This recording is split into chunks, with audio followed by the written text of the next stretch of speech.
Bill and I met at West Point, where he and my brother were classmates, and I went to my brother's graduation, and I wanted a partner to go to the dance for fun. And we hit it off. We were a blind date and had a really good time, and a year later we were married. He was an amazing guy. He was brilliant. English professor at West Point before he went to Command and General Staff College and then eventually came to the battalion. Bill would have called himself eclectic. I called him a Renaissance man. And to learn more in literature, more in sports, more of different things, gave him ways to connect with people in real life. Bill was always into reading and wanting to give his children and his family the broadest views of what his experiences were.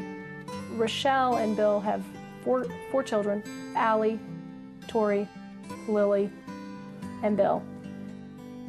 He was fun as a father. He loved being a dad. Family was very important to him.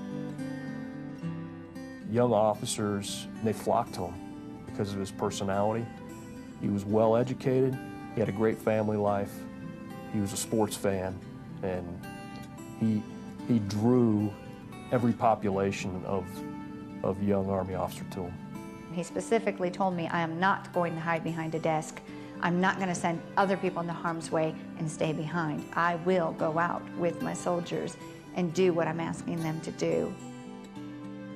The day that they deployed to Iraq, one of the comments Bill made was, it's a comfort to know that if something were to happen to any one of us, Samantha would be back here taking care of our families. We were on a patrol. There were 5 vehicles in the patrol.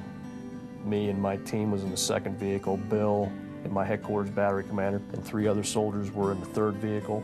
There's just this tremendous explosion. It was an improvised explosive device which killed everybody instantly.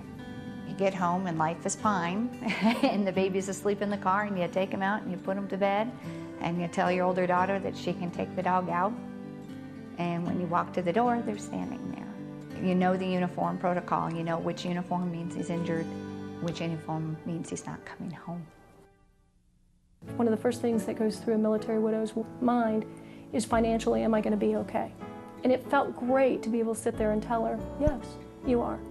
You and Bill did everything right. Bill was very focused on taking care of his family.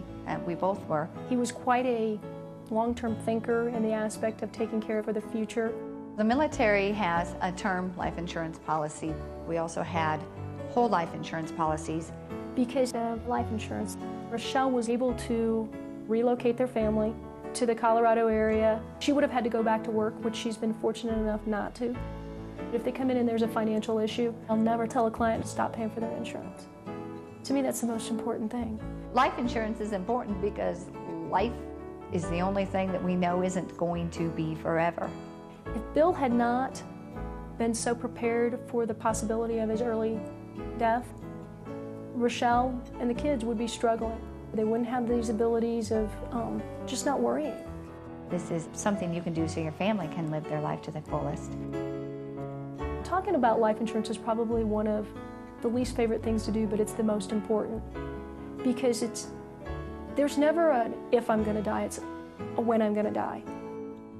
I'm proud of what he did. He put himself in harm's way for other people, knowing what he was doing. So, yeah, there's pride in what he did.